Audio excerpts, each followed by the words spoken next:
Welcome to the Enabled Podcast. I'm your host, Simon Alder. On the Enabled Podcast, we talk all things, all abilities, inclusion, diversity, and most importantly, accessibility. Our goal is to bring you the stories of lived experience, the amazing projects, the trials, the tribulations, and much more from the All Abilities Enabled community. The Enabled Podcast is brought to you by the Ability Heroes organisation. On today's episode, we're very lucky to chat with 2023 RAC Western Australia Volunteer of the Year Award winner, Rahul Seth. Rahul founded Activate Mental Health and leads a team of 30 volunteers who deliver over 360 events each year to help reduce isolation for people with mental health challenges. Rahul promotes the value of volunteering and the importance of community and social connection for positive mental well-being. Rahul believes the key to mental health recovery is through developing social connections.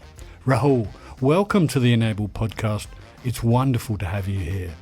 So you talk a lot about the concept of community and how community plays a crucial role in improving mental health and supporting mental health recovery. What do you think are some of the key aspects that make a community beneficial in this context?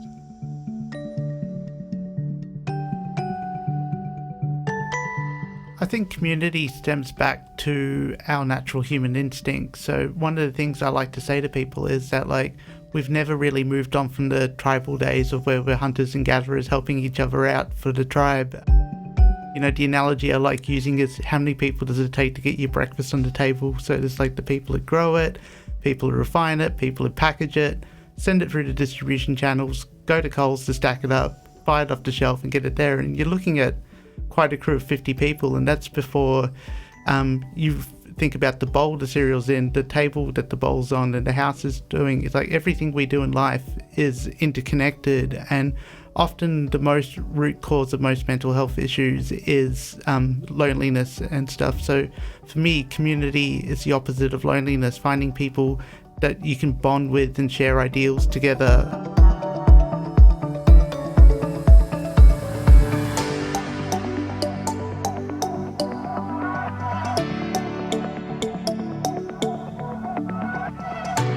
This is a quote from Daring Greatly.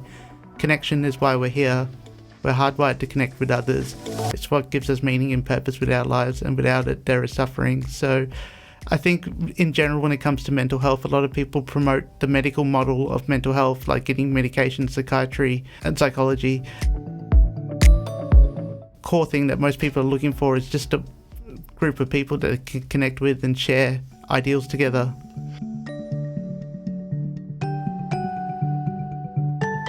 So I love that quote that you gave there. In your experience, what are some specific examples of communities or support networks that have been particularly effective in helping individuals with mental health challenges? What would you say are the key elements that make these communities so successful? Peer support groups are generally a great way to start, to find people who band together and have common ideals. But basically for me, any group that's a healthy group that brings people together is going to be good for your mental well-being, as long as it doesn't involve drugs, alcohol, and risky behaviours. Any group of people that you can bond with and share common experiences together is good for your mental well-being. Some of the success factors in why groups do so well is that they're inclusive and allow people from all backgrounds to come together. They're welcoming, and they're also a safe space as well.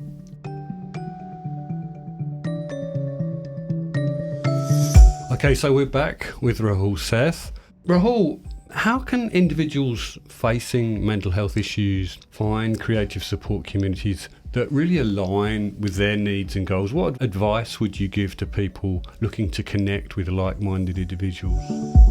One of the great ways for people to connect and to find communities that they can belong to is obviously social media, and there are wonderful platforms that you could use such as meetup.com or Facebook groups. Just a matter of searching and find those groups that you can belong to. Government websites also have a very good list. I know the WA Mental Health Commission has got a lot of groups listed on there that you can go and join. But the one piece of advice I give to people is that if you can't find a community that you're looking for that meets your needs, it's never been easier to set up your own community. Getting a subscription to meetup.com and just advertising events is a great way to bring people together. Yeah, so if you can't find your community, the message is to create one. Yep. And that's empowering in itself, I guess. So many people might feel isolated or stigmatised when dealing with their mental health challenges. How can communities reduce that stigma surrounding mental health and create a more inclusive and understanding environment? Communities can come together and promote a safe and inclusive culture about how it's okay to express feelings and thoughts and ideals, and that's one of the big benefits of having support groups, is that they provide that welcoming space that people can chat. Safe spaces like having meeting rooms is one really key thing, especially for support groups, that you need to make people feel like it's an okay space to talk together. So finding meeting rooms or boardrooms that you can access is very beneficial. And something I've learned of late is the power of storytelling and learning from other people what got them through their issues and how did they come on the other side together. Oh, that sounds awesome. That's exactly what we do here on the Enabled podcast. We want to hear people's stories. So one thing about podcasting, it's come out of the digital age, and the digital age has transformed the way we connect with others. How has technology and social media impacted the formation and maintenance of mental health communities? What are the pros and cons of these virtual communities? One of the things that it comes to virtual communities is that they're often criticised as not being beneficial for people's lives. And something that I find is that virtual communities are actually, you get to experience a lot of the benefits of in-person communities. I know a lot of people use programs like Twitch. I use LinkedIn a lot. There's a lot of ways to connect with people through social media, and so it's not as useless as people make it out to be. But the one thing that is really beneficial when you connect with others is in-person communication, because it's so enriching, it's so value-adding, and so much more natural. It can be daunting as well if you're really struggling with your mental well-being to go out and talk to people, but the more you do it, the better it is. And this is why I love the platform Meetup that Activate Mental Health is based on, is because it gets the idea of going from behind a screen to meeting people in person, and that's always going to be the best way for you to connect with other like-minded people.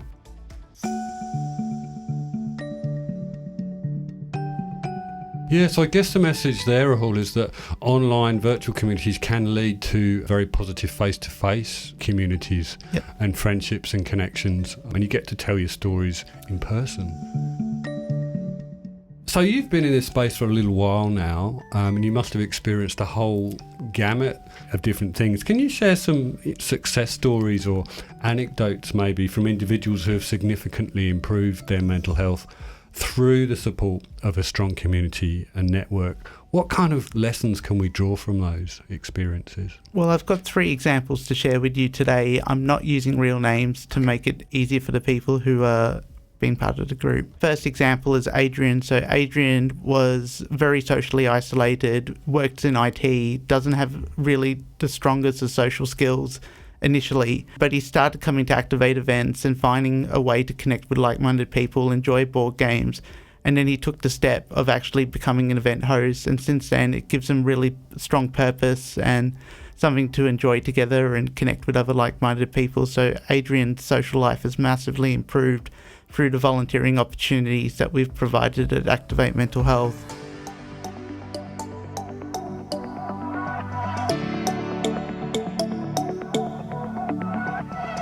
We've also provided safe places for interaction. So Ryan, who comes to our monthly board games night, he has a few disabilities that struggles for him to socially connect with other like-minded people, but his support worker introduced him to the board games night, and he comes enthusiastically every month to the board games night, and he knows that there's people to bond with and share, and it's usually the highlight of his month is to come to the board games night and connect with other like-minded people. So always enjoy Ryan's company at the monthly board games night. Another example that we've had was there was a lady who was in her 50s, Danielle, who lost both her parents in a very short space of time.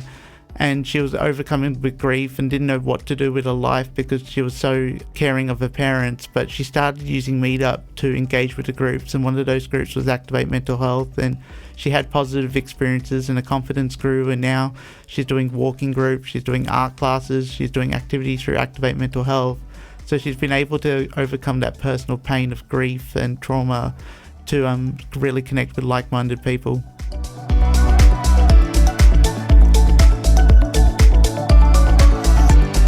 When we were in the lobby, Rahul, you mentioned a whole bunch of activities that Activate Mental Health provides and promotes. Can you just give our listeners an example of, or a broad range of what those activities are?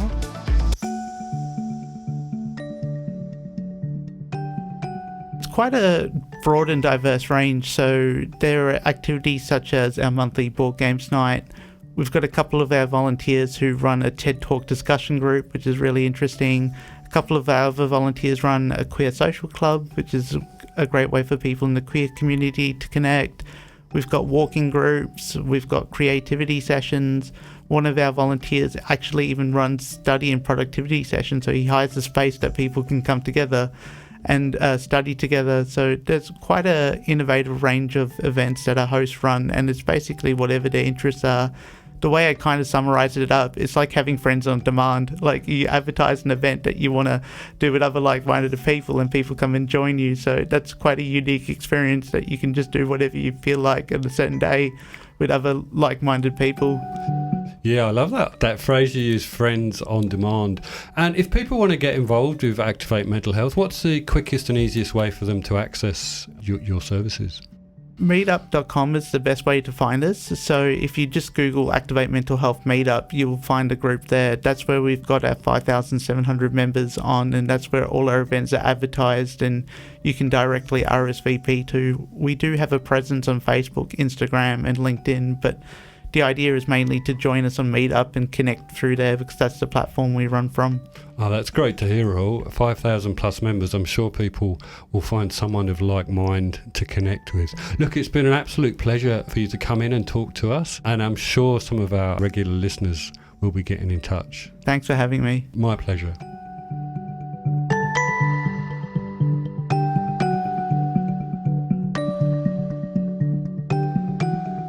On this episode of the Enabled podcast, you heard Rahul Seth, founder of Activate Mental Health here in Western Australia, talking about the positive force of community, connection and volunteering to empower better mental health.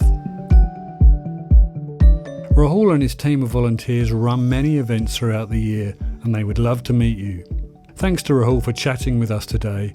I'm sure we'll hear more from Rahul in the future on the Enabled podcast. Just a reminder, this podcast is brought to you by the Ability Heroes organisation. Have a great week.